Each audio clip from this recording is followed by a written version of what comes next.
ఒక్కసారి కూడా రాయలసీమ అభివృద్ధి పైన కన్ను పెట్టలేదు అని చెప్పి వైసీపీ చేస్తున్నటువంటి విమర్శలు. సార్ ఏం చేసింది ఒక్క సంవత్సరం?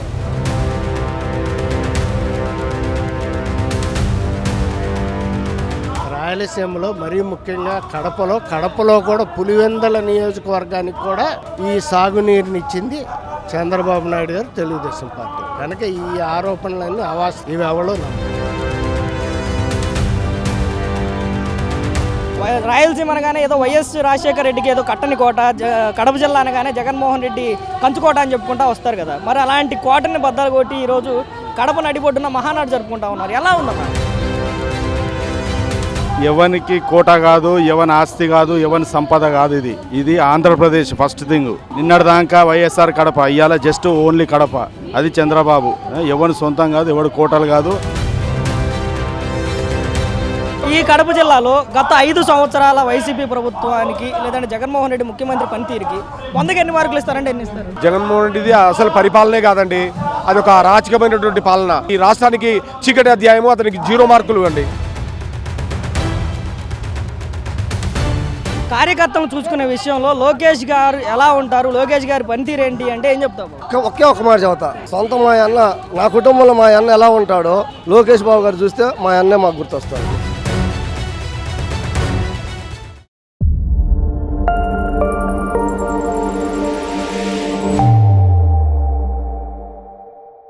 నుంచి కూడా ఏదైతే గత వైఎస్ రాజశేఖర రెడ్డి టైం నుంచి కూడా కడప అనగానే మాకు పుట్టినిల్లు, మా గడ్డ అని చెప్పుకొని ఇటువంటి వైఎస్ కుటుంబం కానీ లేదంటే ప్రధానంగా జగన్మోహన్ రెడ్డి కానీ ఈరోజు ఆ గడపలోనే, ఆ గడ్డపైన ఈరోజు తెలుగుదేశం పార్టీ జెండాను ఎగురేస్తూ మహానాడు జరుపుకుంటా ఉన్నారు. ఎలా ఉంది సార్? వైఎస్ కుటుంబం యొక్క అడ్డాని బద్దలు కొట్టడం జరిగింది. ఎప్పుడో నందమూరి తారక రామారావు ఉండగా తెలుగుదేశం పార్టీ ఇక్కడ భారీ ఎత్తున ఈ జిల్లాలో సీట్లు సాధించింది. ఆ తర్వాత మొన్న సంవత్సరం క్రితం జరిగిన ఎన్నికల్లో భారీ ఎత్తున సీట్లు సాధించి ఆ రోజు వైఎస్ రాజశేఖర రెడ్డిని, ఇవాళ జగన్మోహన్ రెడ్డిని, వాళ్ళ అడ్డాలను బద్దలు కొట్టి తెలుగుదేశం ఈ గడప తొక్కటం జరిగింది. కాబట్టి దాన్ని శుభసూచకంగా విజయోత్సవాల్లో భాగంగా ఈ రోజున ఇక్కడ ఈ యొక్క మహానాడుని నిర్వహించుకోవడం జరిగింది. అయితే ప్రధానంగా గత 2 రోజుల నుంచి కూడా సోషల్ మీడియాలో కానీ లేదంటే తెలుగుదేశం క్యాడర్లో కానీ నారా లోకేష్కి పార్టీ పగ్గాలు ఇవ్వాలి లేదంటే వర్కింగ్ ప్రెసిడెంట్ ఇవ్వాలి అనే వార్తలు సోషల్ మీడియా ద్వారా విచ్చలుడిగా వస్తున్నటువంటి అంశం. సార్ ఏంటి అసలు ఏం జరుగుతుంది? సహజంగానే తెలుగుదేశం పార్టీకి, చంద్రబాబు నాయుడు గారి నాయకత్వానికి సహజ వారసు లోకేష్ గారు. అది బహిరంగ రహస్యం.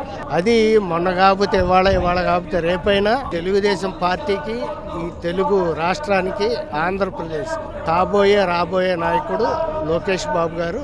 తెలుగుదేశం కార్యకర్తలు స్వచ్ఛందంగా లోకేష్ నాయకత్వాన్ని కోరుకోవడం జరుగుతుంది. అందులో భాగంగానే ఈ కార్యక్రమం జరుగుతుంది. సార్ ప్రధానంగానే గతంలో ఏదైతే 2014 ఎన్నికల్లోనే ఇక్కడ ఎలాంటి కేవలం ఒక్క సీటుకే పరిమితం చేసిందా కానీ కొన్ని నీటి ప్రాజెక్టులని ఇక్కడ తీసుకొచ్చినటువంటి ప్రభుత్వం తెలుగుదేశం పార్టీ ప్రభుత్వం. కానీ 2024లో గెలిచిన తర్వాత ఒక్కసారి కూడా రాయలసీమ అభివృద్ధి పైన కన్ను పెట్టలేదు అని చెప్పి వైసీపీ చేస్తున్నటువంటి విమర్శలు. సార్ ఏం చేసింది ఒక్క సంవత్సరంలో?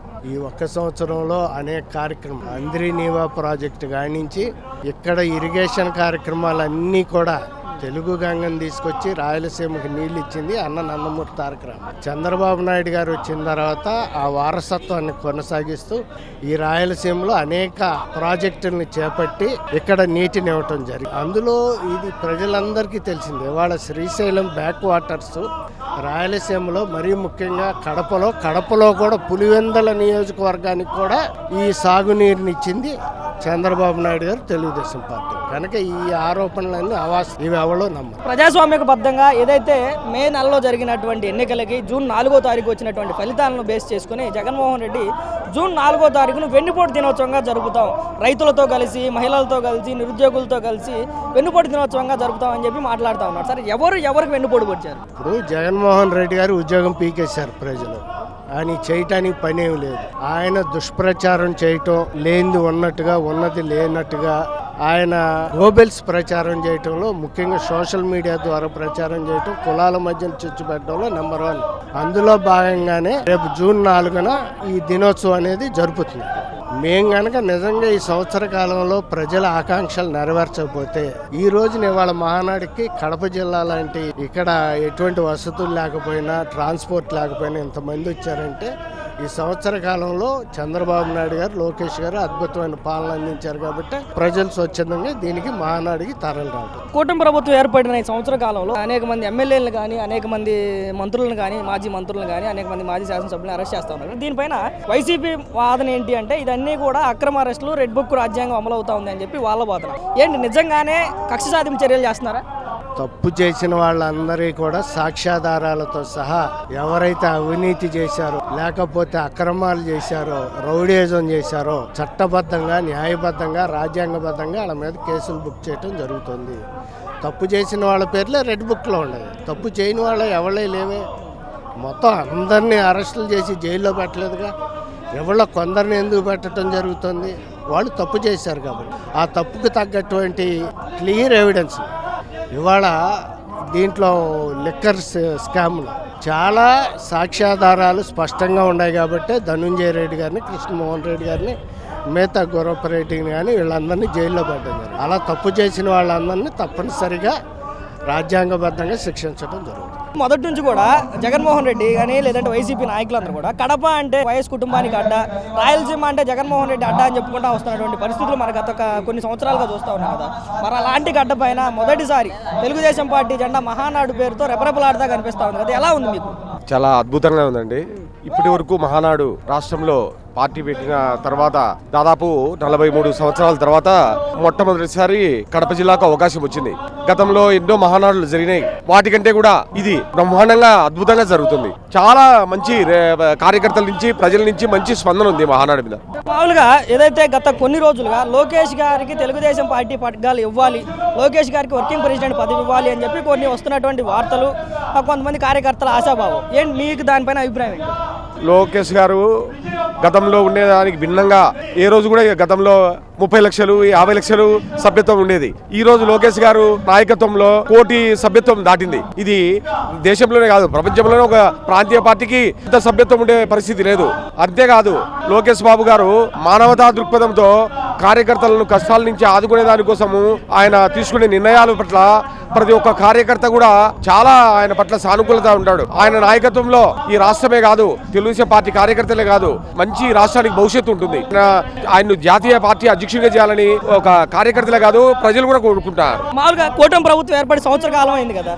కూటమి ప్రభుత్వం ఏర్పడిన ఈ సంవత్సర కాలంలో 100కి మీరు ఎన్ని మార్కులు ఇస్తారు అంటే ఎన్ని మార్కులు ఇస్తారు? 100కు 200 మార్కులు ఇస్తానండి. ఎందుకంటే గతంలో 5 సంవత్సరాలు జగన్మోహన్ రెడ్డి గారు చేసినటువంటి దుర్మార్గ పాలన వల్ల రాష్ట్రంలో అన్ని వ్యవస్థలు నిర్వీర్యమై రాష్ట్రము ఆర్థికంగా అధోగతి పాలైంది. జగన్మోహన్ రెడ్డి పరిపాలనలోనే చివరి దశలో ఉద్యోగస్తులకు జీతాలు గానీ పెన్షన్లు గానీ ఇవ్వలేని పరిస్థితి వచ్చింది. ఉద్యోగస్తులకు జీతాలు ఎప్పుడు పడతాయో వారికి తెలియని పరిస్థితి. ఇక్కడ నుంచి పరిశ్రమలు పారిపోవడము, అన్ని రకాల రాష్ట్రం సర్వనాశనం అయింది. కూటమి ప్రభుత్వం అధికారంలోకి వచ్చిన తర్వాత జగన్మోహన్ రెడ్డి గారు చేసినటువంటి అవకతవకలన్నింటినీ సరిదిద్దుకుంటూ రాష్ట్ర ఆర్థిక పరిస్థితిని మెరుగుపరుచుకుంటూ అన్ని కార్యక్రమాలు అటు సంక్షేమం ఇటు అభివృద్ధి చంద్రబాబు గారు చేసుకుంటూ ముందుకెళ్తున్నారు. ఈ కడప జిల్లాలో గత 5 సంవత్సరాల వైసీపీ ప్రభుత్వానికి లేదంటే జగన్మోహన్ రెడ్డి ముఖ్యమంత్రి పనితీరుకి 100కి ఎన్ని మార్కులు ఇస్తారంటే ఎన్ని ఇస్తారు? జగన్మోహన్ రెడ్డిది అసలు పరిపాలనే కాదండి, అది ఒక అరాచకమైనటువంటి పాలన. అతని ఒక నియంత్రణతో పాలన. అతని బంధువులు, అతని శాసనసభ్యులు ఇతరుల భూములు స్థలాలు లాక్కోవడము, వాళ్ళు ఆదాయము సంపాదించుకోవడానికి కోసమే కానీ ప్రజల సంక్షేమం కానీ రాష్ట్ర అభివృద్ధి గురించి కానీ వాళ్ళు ఏ క్షణము ఆలోచించలేదండి. అందుకు అతని పరిపాలనే ఒక ఈ రాష్ట్రానికి చీకటి అధ్యాయము, అతనికి 0 మార్కులు అండి. కడప జిల్లాకి కానీ కడప జిల్లా వాస్తవ్యుడు కదా ఎంతైనా జగన్మోహన్ రెడ్డి 5 సంవత్సరాల ముఖ్యమంత్రి హోదాలో కడప జిల్లాకి ఎన్నిసార్లు వచ్చాడు? కడప జిల్లాకి ఏం చేశాడు? ఎన్నిసార్లు వచ్చాడు ఏం అనేదానికంటే కూడా రాష్ట్రాన్ని కడప జిల్లాని కాదండి ఈ రాష్ట్రాన్ని సర్వనాశనం చేశాడు. 10 లక్షల కోట్ల రూపాయలు అప్పులు చేశాడు. కార్యకర్తల విషయంలో లోకేష్ ఎలా ఉంటాడు అంటే ఏం చెప్తాడు? అంటే నిజంగా చెప్తాడా ఏమి లోకేష్ బాబు గారు ఒక చిన్న పిల్లల మనస్తత్వం అండి. ఎవరు కూడా బాధపడితే చూడలేడు. వాళ్ళని ఆదుకోవాలనే ఒక మంచి ఉద్దేశం ఉంది. ఆయన అందరిలో కలిసిపోతాడు. ఈ రాష్ట్రానికి భవిష్యత్తు నాయకుడు లోకేష్ బాబు గారండి. కడప జిల్లా అనగానే వైఎస్ఆర్ కుటుంబానికి ఏదో పెట్టిన కోట, ఏదో రాసిచ్చిన ఆస్తి అన్నట్లుగా కడప జిల్లా రాయలసీమ అనగానే వైఎస్ కుటుంబానికి కంచుకోట అన్నట్లుగా మాట్లాడుతూ ఉంటారు. మరి అలాంటి గడ్డపైన ఈరోజు తెలుగుదేశం పార్టీ జెండాలు ఎగరేస్తూ మహానాడుని జరుపుకుంటా ఉన్నారు. ఎలా ఉంది అలా? ఈరోజు ఆయన వైనాట్ 175 అన్నాడు. ఈరోజు 11 సీట్లకే పరిమితం అయ్యాడు. అంటే ఆయన వాస్తవంగా కడప జిల్లాలో వాళ్ళ నాన్న ఉన్న టైంలో కొంచెం ఏదో నచ్చింది ఉంది. కానీ ఈయన వచ్చిన తర్వాత ఈయన సైకో పాలనలో తొక్కలకు పరిపాలన వల్ల ప్రజల్లో అసహనం విసుగు ఏర్పడి కడప ప్రజలు కూడా తెలుగుదేశం పార్టీకి పట్టం కట్టారు. ఈ రోజు కడప జిల్లాలో దాదాపు నాకు తెలిసి 7 ఎమ్మెల్యేలు ఏమో గెలిచినటువంటి సందర్భం ఉంది. 10కి 7 మూడు ఎమ్మెల్యేలు మాత్రమే పరిమితమైనటువంటి తొక్కలకు జగన్మోహన్ రెడ్డి రాబోయే రోజుల్లో ఆయన ఒక్క సీటు గెలుస్తాడేమో, అది కూడా పోగొట్టుకుంటాడేమో తెలియదు. అని జగన్ ఏమంటున్నాడంటే రాబోయే రోజుల్లో గెలిచేది నేనే, ఈసారి నేను గెలిచిన తర్వాత ఒక్కొక్కరికి సినిమా చూపిస్తాను, ఎవరైతే వైసీపీ కార్యకర్తల్ని వైసీపీ నాయకులు ఇబ్బంది పెడుతున్నారో వాళ్ళకి సినిమా చూపిస్తానని చెప్తున్నాడు అన్న. ఆయన ఎక్కడ చూసినా మాఫియా, ఇసుక మాఫియా, లిక్కర్ మాఫియా, అనేక రకాల కుంభకోణాల్లో వాళ్ళ కార్యకర్తల్ని వాళ్ళ నాయకుల్ని అందరూ కూడా దోచుకునే విధంగా దాచుకునే విధంగా చేసేది తప్ప ప్రజలకు ఎటువంటి సంక్షేమం కానీ అభివృద్ధి కానీ చేయనటువంటి పరిస్థితి ఈరోజు. అందువల్లే ఈరోజు చంద్రబాబు నాయుడు అపారమైనటువంటి అనుభవం ఉన్నటువంటి వ్యక్తి నారా చంద్రబాబు నాయుడు గారు విజన్ 2020 అని చెప్పి ఆనాడే హైదరాబాద్ రూపురేఖలు మార్చినటువంటి వ్యక్తి చంద్రబాబు నాయుడు. ఆయనకి ఈరోజు పట్టం కట్టారు. అదే పరిస్థితిలో ఈ రోజు రేపు రాబోయే రోజుల్లో విజన్ 2047 అంటున్నాడు. 2047లో కూడా ఆంధ్రప్రదేశ్ రూపురేఖలన్నీ కూడా పూర్తిగా మారిపోయే పరిస్థితి వచ్చింది. ఎక్కడెక్కడ అందరితోటి కూడా పారిశ్రామికవేత్తలతో ఆయన కలిసి మన రాష్ట్రానికి రావాల్సినటువంటి పరిశ్రమలు, మన రాష్ట్రానికి కావాల్సిన అభివృద్ధి, మన యువతకు కావాల్సినటువంటి ఉద్యోగ కల్పన, వీటి కోసం చంద్రబాబు నాయుడు గారు పడుతున్నటువంటి కృషి, లోకేష్ బాబు గారు పడుతున్నటువంటి కష్టం, ఇవన్నీ కూడా ప్రజల్లో అందరూ వాళ్ళ మైండ్లో నాటుకొని పోయాడు. కార్యకర్తలు చూసుకునే విషయంలో లోకేష్ గారు ఎలా ఉంటారు, లోకేష్ గారి పనితీరు ఏంటి అంటే ఏం చెప్తాము?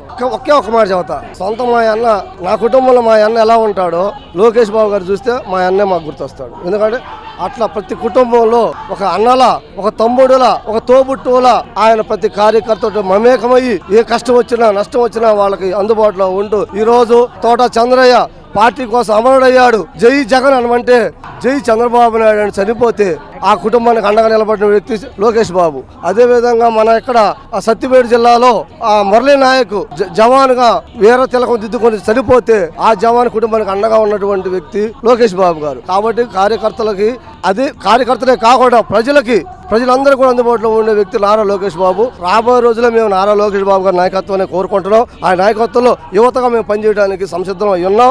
ఆయన గెలుపు కోసం రేపు రాబోయే ఎలక్షన్లో కూడా ఆయన గెలిపించుకొని ఆయన ముఖ్యమంత్రి చేసుకునే విధంగా కూడా మేము పనిచేస్తామని ఈ సందర్భంగా మీకు తెలియజేస్తున్నాం. అన్న, మొదటి నుంచి కూడా వైసీపీ నాయకులు కానీ, జగన్మోహన్ రెడ్డి కానీ, ఆ పార్టీలో ఉన్నటువంటి మాజీ మంత్రులు, ఎమ్మెల్యేలు కానీ, గతంలో కానీ కడప అనగానే వైఎస్ జగన్మోహన్ రెడ్డి అడ్డ, రాయలసీమ అనగానే వైఎస్ కుటుంబానికి పెట్టిన కోట అని చెప్పి మాట్లాడేటువంటి పరిస్థితుల నుంచి ఈరోజు కడప రాజకీయాన్నే మార్చేసి 10 సీట్లకు కానీ 7 సీట్లు గెలిచి ఇక్కడ తెలుగుదేశం పార్టీ జెండాను ఎగరేస్తూ కడపలో మహానాడు జరుపుకుంటా ఉన్నారు కదా, ఎలా ఉంది? అక్కడ చాలా అంటే ఉదయం నుంచి చూస్తాం ఒక పండగ వాతావరణం. ఎప్పుడు అంటే మేము సుమారుగా 2015 నుంచి కూడా మహానాడికి ఎక్కడున్నా సరే మహానాడికి వెళ్తాం జరిగింది. కానీ ఇక్కడ ఏర్పాట్లు, అలాగే ఇక్కడ కడప అన్న వెంటనే రాష్ట్రంలో ఉన్నటువంటి తెలుగుదేశం పార్టీ కుటుంబ సభ్యులందరికీ కూడా అదొక రకమైన ఉత్సాహం అన్నమాట. ఎందుకంటే ఆ రోజునే ఎప్పుడైతే కడపలో మహానాడు అన్న రోజు నుంచే మా తెలుగుదేశం పార్టీ శ్రేణులన్నీ కూడా ఎంతో సంతోషంగా ఉన్నారో అదే ఊపిని, అదే ఉత్సాహాన్ని ఈ రోజు కూడా మొదటి రోజే ఇంత పండగ వాతావరణం జరిగింది. మేమందరం కూడా చాలా ఉత్సాహంగా ఉన్నాం. తెలుగుదేశం పార్టీలో ఉన్నటువంటి క్యాడర్ కానీ, లేదంటే కార్యకర్తలు కానీ, సెకండ్ గ్రేడ్ నాయకులు కానీ, కొంతమంది నాయకులు ఎవరైనా కూడా లోకేష్ గారికి తెలుగుదేశం పార్టీ పగ్గాలు ఇవ్వాలి అనేది గత కొన్ని రోజులుగా సోషల్ మీడియా నుంచి వస్తున్నటువంటి వార్తలు. ఇస్తే మొయ్యగలడా లోకేష్? ఖచ్చితంగా. ఎందుకంటే తండ్రికి తట్టుగా కుమారుడిగా ఈరోజు ఆయనేంటో ప్రూఫ్ చేసుకున్నాడు. ఖచ్చితంగా యువగలం పాదయాత్రతోటి ఆయన దమ్మేంటో మన కార్యకర్తలకు ఒక ధైర్యాన్ని ఇప్పాడు. ఖచ్చితంగా ఈ రోజు ఏదైతే ఈ మన రాష్ట్రాన్ని గాడిలో పెట్టాలి, ఎందుకంటే జగన్మోహన్ రెడ్డి సర్వనాశనం చేశాడు. ఈ రాష్ట్రాన్ని గాడిలో పెట్టవలసిన బాధ్యత మన చంద్రబాబు నాయుడు గారికి ఉంది. ఆయన ఈ కార్యక్రమాల్లో బిజీగా ఉండటం వల్ల పార్టీకి ఆయన కొంచెం గ్యాప్ వచ్చేలా ఉంది. కాబట్టి ఖచ్చితంగా మన లోకేష్ గారికి వర్కింగ్ ప్రెసిడెంట్ ఇవ్వాలని మా యూత్ తరపున కానీ మా క్యాడర్ అందరూ కూడా కోరుకునేది మాత్రం ఖచ్చితంగా లోకేష్ గారికి వర్కింగ్ ప్రెసిడెంట్ ఇవ్వాలని మేము అందరం కోరుకుంటున్నాం. కూటమి ప్రభుత్వం వచ్చాక అసలు అభివృద్ధి జరగలేదు ఏడాది కాలంలో రాష్ట్రంలో అని చెప్పి వైసీపీ పదే ఆరోపిస్తుంది. నిజమేనా? ఎందుకంటే జగన్మోహన్ రెడ్డికి అభివృద్ధి అంటే తెలియదు. ఒక ఏదో సంక్షేమం అనే ఒక మాట తప్ప అభివృద్ధి అనేది తెలియదు. కానీ తెలుగుదేశం పార్టీ చంద్రబాబు నాయుడు గారు ఒకటే అభివృద్ధి, సంక్షేమం ఇప్పుడు కూడా 2 కళ్ళుగా చూసే నాయకుడు. ఈ రోజు గతంలో మనం చూసే 2019, 2024 రోడ్లన్నీ కూడా గుంతలమయ్యాయి. ఈ రోజు రాష్ట్రంలో ఏ సందుకెళ్ళినా, ఏ మెయిన్ రోడ్డుకి వెళ్ళినా ఖచ్చితంగా రోడ్లన్నీ కూడా ఎలాగున్నాయో రాష్ట్ర ప్రజలందరూ చూశారు. ఖచ్చితంగా అభివృద్ధి అభివృద్ధి ఎలాగా పరుగులెడుతుందో ఈ రాష్ట్ర ప్రజలందరూ కళ్ళారా అప్పుడే 10 నెలల్లోనే చూడటం జరిగింది. తెలుగుదేశం పార్టీలో చంద్రబాబు నాయుడు గారి తర్వాత నారా లోకేష్ గారే ముఖ్యమంత్రి అవుతారు అని చెప్పి వార్తలు. ఒకవేళ ముఖ్యమంత్రి అయితే ఎలా ఉంటది? ఖచ్చితంగా. ఎందుకంటే ఇందాకే చెప్పాం కదా, ఇందాక ఒక ఆయన పెద్ద ఆయన చెప్తున్నాడు, పులి కడుపుని పులికి పుడుతుంది. కంపల్సరిగా తనయుడిగా ఆయన అన్నింటిలో నిరూపించుకుంటున్నాడు. అదే విధంగా అది ఆయన తర్వాత కూడా ముఖ్యమంత్రిగా ఆయన కూడా నిరూపించుకుంటాడని మేము అందరం ఆశాభావం వ్యక్తం చేస్తున్నాం. జయరామన్న మొదటి నుంచి కూడా రాయలసీమ అనగానే ఏదో వైఎస్ రాజశేఖర రెడ్డికి ఏదో కట్టని కోట, కడప జిల్లా అనగానే జగన్మోహన్ రెడ్డి కంచుకోట అని చెప్పుకుంటా వస్తారు కదా. మరి అలాంటి కోటని బద్దలు కొట్టి ఈరోజు కడప నడిబొడ్డున మహానాడు జరుపుకుంటా ఉన్నారు. ఎలా ఉందన్న? ఎవరికి కోట కాదు, ఎవరి ఆస్తి కాదు, ఎవరి సంపద కాదు. ఇది ఆంధ్రప్రదేశ్ ఫస్ట్ థింగ్. ఎవరి సొంతం కాదు. మీరు చంద్రబాబు నాయుడు గారు అంటే ఏందో చూసిరు కదా. నిన్నటిదాకా వైఎస్ఆర్ కడప, ఇవాళ జస్ట్ ఓన్లీ కడప. అది చంద్రబాబు. ఎవరి సొంతం కాదు, ఎవరి కోటలు కాదు. వాడే పులివందల పిల్లి దాక్కున్నాడు. అయిపోయింది. 11 వచ్చినాయి, రేపు ఒకటే వస్తుంది. అది కూడా డౌట్ఫుల్ గా అంతే. ఇక్కడ కడప జిల్లాలోనే మహానాడు పెడతానికి కారణం ఏంటన్నా? కారణం ఏమున్నది? ప్రతిసారి లాస్ట్ టైం ఒంగోలు పెట్టినాం, అంతకుముందు రాజమండ్రిలో పెట్టినాం, ఇప్పుడు కడపలో పెట్టినాం. అంతే. వైనాట్ కడప, వైనాట్ కుప్పం అన్నాడు కదా, మరి వైనాట్ కడప, వైనాట్ పులివెందులని మేము కూడా అన్నాం. అంతే. అందుకే 11 పడ్డాయి. కూటమి ప్రభుత్వం అధికారంలోకి వచ్చిన తర్వాత ఆంధ్రప్రదేశ్లో అసలు అభివృద్ధి లేదు అని చెప్పి వైసీపీ ప్రధానంగా దాన్ని ముందుకు తీసుకెళ్లేటువంటి ప్రచారం చేసేటువంటి పనులు చేస్తూ ఉన్నారు. నిజంగా అభివృద్ధి జరగట్లేదా కూటమి వచ్చిన తర్వాత? ఇక్కడ మీరు అభివృద్ధి అంటే వాళ్ళ దృష్టిలో ఏంటంటే land scam, sand scam, liquor scam, అది వాళ్ళ దృష్టిలో అభివృద్ధి. మా దృష్టిలో అభివృద్ధి ఏంటంటే గూగుల్, HCL, TCL, లేకపోతే విప్రో, మైక్రోసాఫ్ట్, క్వాంటమ్ వ్యాలీ, ఇది మా అభివృద్ధి, మా నాయకుడు అభివృద్ధి. అంతే. ఇంకేమున్నది? వాళ్ళకి అసలు అభివృద్ధి అంటే తెలియదు, సంక్షేమం అంటే తెలియదు. అంతే. గదే ఉన్నది. కూటమి ప్రభుత్వం అంటే అధికారంలో జగన్మోహన్ రెడ్డి అధికారంలో ఉన్న 4-5 సంవత్సరాలు కూడా రోడ్లు బాగాలేవు, రోడ్లు వేయలేదని చెప్పినటువంటి కూటమి ప్రభుత్వం మేము సంక్రాంతిలోపు 90% రోడ్లు పూర్తి చేస్తామని చెప్పారు కదా. మీరు ఈరోజు హైదరాబాద్ నుంచి కడప వరకు వచ్చారు. మీకు రోడ్లు ఎలా అనిపించాయి? చాలా బాగున్నాయి. రోడ్లు బాగున్నాయి. ఈ 120 ఫర్ ఎగ్జాంపుల్ మీకు మేము చెప్తున్నాం, మీరు గూగుల్ మ్యాప్ తీసుకోర్రి, మీరు అక్కడ పిన్ పాయింట్ చేయండి, మీకు ఎక్కడ రోడ్డు వేస్తాం, మీరేసిన రోడ్ ఎట్లున్నది, మేమేసిన రోడ్ ఎట్లా అంటే చంద్రబాబు నాయుడు గారి ప్రభుత్వంలో రోడ్ వేసింది ఎట్లున్నది మీకే తెలుస్తుంది. మీకు ఆ ల్యాప్టాప్ కానీ ఐప్యాడ్ కానీ అంటే ఆపరేట్ చేయరాకపోతే మన దాంట్లోనే ఒక సాఫ్ట్వేర్ ఎంప్లాయీని పంపించారు. అంతే. ముందు 10 సంవత్సరాలు కూడా కాకపోతే వైఎస్ఆర్ గారు జగన్మోహన్ రెడ్డి వాళ్ళ నాన్నగారు కూడా చేశారు. వాళ్ళ నాన్నగారు ఎన్టీ రామారావు చేసిన దాంట్లో ఏదో సగం కొద్ది చేశారు. అలాగే కదా చేస్తారనేసి జగన్మోహన్ రెడ్డికి కూడా అప్పచెప్పారు. అతను చేశారు ఎవరికో, అంతేగాని అందరికీ మేలు జరగలేదు. ఒక రోడ్డు కానీ కుటుంబాలు మంచిగా చేయలేకపోండి. అందు గురించి ఇప్పుడు ఏంటంటే చంద్రబాబు నాయుడు గారు వచ్చారు. అప్పుడు గత సంవత్సరం 10 సంవత్సరాల క్రితం వేసిన రోడ్లే ఇప్పుడు దాకా ఉన్నాయి. కానీ ఎక్కడ ఒక రోడ్డు కానీ, ఒక స్కూల్ కానీ, ఏమైనా చదువుకునే పిల్లలకి కానీ ఏమి లేదు. అమ్మ కూడా వేసేస్తే ఒక పిల్లకి వేసి చదివించేస్తే అయిపోదు కదా అమ్మ. మిగతా పిల్లలందరూ ఉన్నారు కదా. అందుకని ఏంటంటే మళ్ళీ వచ్చే ప్రభుత్వం కూడా మన చంద్రన్న గారు వచ్చినారనుకోండి, ఇప్పుడు మళ్ళీ వచ్చే ప్రభుత్వం కూడా చంద్రన్న కానీ వచ్చేలాగా ఉంటే మనం ఎవరు కూడా పేదరికం అనేది ఉండదు, పేదరికం అనేది జరిసేరదు. ఇప్పుడు లేవంటాడంటే జగన్మోహన్ రెడ్డి చంద్రబాబు నాయుడు గెలిచిన తర్వాత అసలు పథకాలు ఇవ్వట్లేదు, పథకాలు ఇవ్వకుండా జనాలందరినీ పాడు చేస్తున్నారు, జనాలను ఇబ్బంది పడుతున్నారు చంద్రబాబు గెలిచిన తర్వాత అంటున్నారు. నిజమేనా?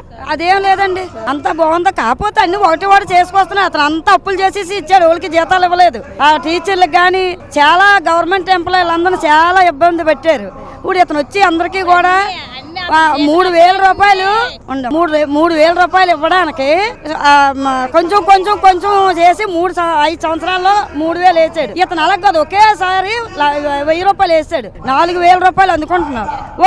పిల్లలకి ఒక 1,000 రూపాయలు ఇచ్చేసిన, తెల్లి ఒక 1,000 రూపాయలు తిన్నా ఇంకా 2,000 దాచుకుంటున్నారు. వాళ్ళు రేపు పొద్దున్న చచ్చిపోయినాడు కూడా నా పిల్లలు చెయ్యకపోతే చెయ్యండి అనేసి వేరే దగ్గర దాచుకొని వాళ్ళ కష్టార్థం నా పెద్ద కొడుకు ఇస్తున్నాడు, రేపు పొద్దున్న సాగు ఖర్చులకి కూడా పనికి వస్తాయి, నాకు ఏ కొడుకు ఇవ్వకుంటానని ఉద్దేశమైన 4,000లో 2,000 దాచుకుంటున్నారు. చాలా ముసలాళ్ళు కూడా చాలా ఇబ్బంది పడకుండా శుభ్రంగా బతుకుతున్నారు. అందుకని వచ్చి విలసంలోనూ కూడా ఈ మహానుభావు వస్తే అందరూ హ్యాపీగా బతుకుతారని రోడ్లు అసలు టీడీపీ పని అయిపోయింది. వచ్చే ఎలక్షన్స్లో టీడీపీ కనీసం ఓట్లు కూడా పడవు, ఈసారి నేనే ముఖ్యమంత్రి అవుతానంటున్నారు జగన్మోహన్ రెడ్డి. ఏం లేదు, అదంతా అండవు. కానీ మళ్ళీ ఏంటంటే దేవుడి మాన్యాలని ఇయ్యని రాయించుకున్నారు. అది కన్ఫర్మ్ అయిపోద్ది మళ్ళీ కానీ వస్తే. ఇంకెవరికి భూమి అనేది ఉండదు. మన భూమి మీద అతను ఎప్పుడైతే ఫోటో వేసుకున్నాడో ఆ రోజు కానీ జనాలు అందరూ తిరగబడ్డారు. ఎక్కడ ఒక రోడ్డు వేసింది పాపం లేదు. తిన్నోడు తిన్నంత విసుకేటి రాయేటి విటికేటి అంతా అతనే కూడా వ్యాపారం చేసుకున్నాడు. ఇప్పుడు ఎవరి వ్యాపారం వాళ్ళే చేసుకుంటున్నారు, ఎవరి రూపాయి వాళ్ళే కష్టపడి బతుకుతున్నారు. మంచిగా కుటుంబాన్ని కూడా ఒక మన ఇంట్లో వాళ్ళమే ఏదలేము, అందరినీ కూడా మంచిగా అభివృద్ధిగా చేస్తారని మాకైతే మట్టుకి మాకు అనకాపల్లి జిల్లా అండి మాది. అక్కడ మటుకు మాకైతే ఒకటే అనిపిస్తుంది, మళ్ళీ చంద్రాన్ని వస్తే సింగపూర్ అయిపోతుంది మన దేశము. సింగపూర్లో ఊళ్ళకి కూడా ఏ ఇబ్బంది లేకుండా బతుకుతారని ఆశిస్తున్నామండి. Thank you. ఓకే అన్న, మీ పేరు? గంజి సుబ్బరాయుడు. ఎక్కడి నుంచి వచ్చారు? ఇక్కడ మాధవరం మాధవరం సిద్ధవాట మండలం కడప జిల్లా. అన్న, మీ జిల్లా వాస్తవ్యుడే కదా, గత 5 సంవత్సరాలు ముఖ్యమంత్రిగా పనిచేసి ఏం చేశాడు? మీ జిల్లాకి ఏం పని చేశాడు? మీ జిల్లాకి ఎన్నిసార్లు వచ్చాడు? రాయలసీమకు కానీ కడప జిల్లాకు కానీ జగన్మోహన్ రెడ్డి ముఖ్యమంత్రి హోదాలో చేసిన అభివృద్ధి ఏంటి అంటే ఏం చెప్తారు? అభివృద్ధి ఏమి చేయాల, ఉన్నేటివి అంతా డబ్బులు పంచడమే తప్పితే వేరే అభివృద్ధి ఏమి లేవు. ఉన్నేటివి కూడా స్కీమ్స్ అన్ని పాత అన్ని తీసేసి కొత్త స్కీమ్స్ ఆయన పెట్టుకునిండు. ఆయన సొంతానికి పెట్టుకునిండే కానీ మన కోసం ఏం చేయాల, ప్రజల కోసం ఏమి ఒక ఇవ్వడమే. అమ్మఒడి ఇంకొకటి 2 3 ఇచ్చిండు. మా చేనేతలకు అసలు ఏం పనే చేయాల. మొగ్గం నేసుకునేదానికి పట్టు జేరి అసలు ఇవ్వకుండానే పోయిండు. 5 ఏళ్లలో 3 ఏళ్ళు పనే చేయాల. ఇప్పుడు కూడా పనికి ఇచ్చేదానికి పట్టు ఎక్కువ పెరిగింది. ఇంకా మొగ్గాలు కూడా నేసుకునేదానికి కూడా అందరూ పనులు చేసుకుంటారు, బయటకు వెళ్ళి హోటల్లో ఈ పని చేసుకుంటారు. మరి అసలు మామూలుగానే కడప జిల్లా అనగానే జగన్మోహన్ రెడ్డి గారి అడ్డ, రాయలసీమ అనగానే వైఎస్ కుటుంబానికి ఏదో కట్టని కోట, వీళ్ళకి తిరుగులేదు ఇక్కడ అనే విధంగా గతం నుంచి కూడా వీళ్ళు ప్రచారం చేసుకుంటా వస్తూ ఉన్నటువంటి పరిస్థితి. మరి 2024 ఎన్నికల్లో ఒకే దెబ్బకి 10 సీట్లకు కానీ 7 సీట్లు గెలిచి ఈ రోజు కడప నడిబొడ్డున తెలుగుదేశం పార్టీ జెండాని ఎగరేస్తూ మహానాడు జరుపుకుంటా ఉన్నారు కదా, ఎలా ఉంది మీకు? అవును, పులివెందలకు కూడా ఏం చేయలే కదా ఆయన. నీళ్లు చంద్రబాబే ఇచ్చిండు, నీళ్లు వాళ్ళకు పైరు పంటలు పండాలంటే జగన్మోహన్ రెడ్డి కానీ వైఎస్ఆర్ కానీ ఎవరేం పని చేయాలి. అక్కర్లేని పనులు చేసుకోవడం, వాళ్ళు బిల్లులు చేసుకోవడం అయ్యే చేసిన పనికొచ్చే పనులు ఏం చేయాలి. చంద్రబాబు నాయుడు గారి తర్వాత ముఖ్యమంత్రి అయ్యే క్యాపబుల్ ఉన్న వ్యక్తి నారా లోకేష్ అని చెప్పి తెలుగుదేశం పార్టీలో ఉన్నటువంటి నాయకులు కానీ కొంత లోకేష్ సానుభూతి పనులు కానీ మాట్లాడుతున్నటువంటి పరిస్థితి. మరి నిజంగా లోకేష్ ముఖ్యమంత్రి అయితే పరిస్థితులు ఎలా ఉంటాయి? లోకేష్ ఉంటే చాలా బాగుంటది. బ్రాహ్మణి మేడం వచ్చినా కూడా బాగుంటది. ప్లస్ సీఎం గా వాళ్ళు నందమూరి వంశానికి చెందినది కాబట్టి బ్రాహ్మణి కానీ లోకేష్ కానీ ఎవరున్నా కూడా బాగుంటది. తెలుగుదేశం పార్టీ పగ్గాలు లోకేష్కి ఇస్తే పరిస్థితి ఎలా ఉంటుంది? రాష్ట్ర పరిస్థితి చాలా బాగుంటది. యువకుడు కదా, మంచి ఆలోచన శక్తి బాగుంటది అని నేను అనుకుంటాను. మంచి ఆలోచన చేసి నిర్ణయాలు తీసుకుంటాడు స్పీడ్గా నేను అనుకుంటాను. మీ జిల్లా వ్యక్తే కదా గత 5 సంవత్సరాలు ముఖ్యమంత్రిగా పనిచేసింది, ఏం చేశాడు మీ జిల్లాకి? మా జిల్లాలకు ఏం చేయలేదు. ఉండే 5 ఎకరాలు 10 ఎకరాలు ఉండేటోళ్ళు కూడా మట్టంగా లాక్కున్నాడు. అన్ని పెండుకు పడిపోయినాయి, ఏది కూడా ఒక్కడు కూడా పడలేదు. కాకపోతే ఒకటి ఏం చేశాడంటే రైతు భరోసా అనేది ప్రధానమంత్రి ఇచ్చినాడు, అతని మటుకు అంత పెంచాడు, అది ఒకటి చేసినాడు. రెండోది తప్ప ఏం చేయలే. రెండో పాయింట్, ఈ ఎస్సీ వర్గీకరణ అనే దాంట్లో ఉండే ఎస్సీ స్లాబ్ కంతా మట్టంగా ఎత్తేసినాడు. స్లాబ్ ఎస్సీ స్లాబ్ అది మట్టగా బిట్టు వచ్చి అక్కడ ఉండే ఆదాయం అంతా ఏం చేసినాడో మాకు తెలియదు. అతను చేసిన ఘనత ఎస్సీగా మాకు చేసిందంటూ ఏమీ లేదు.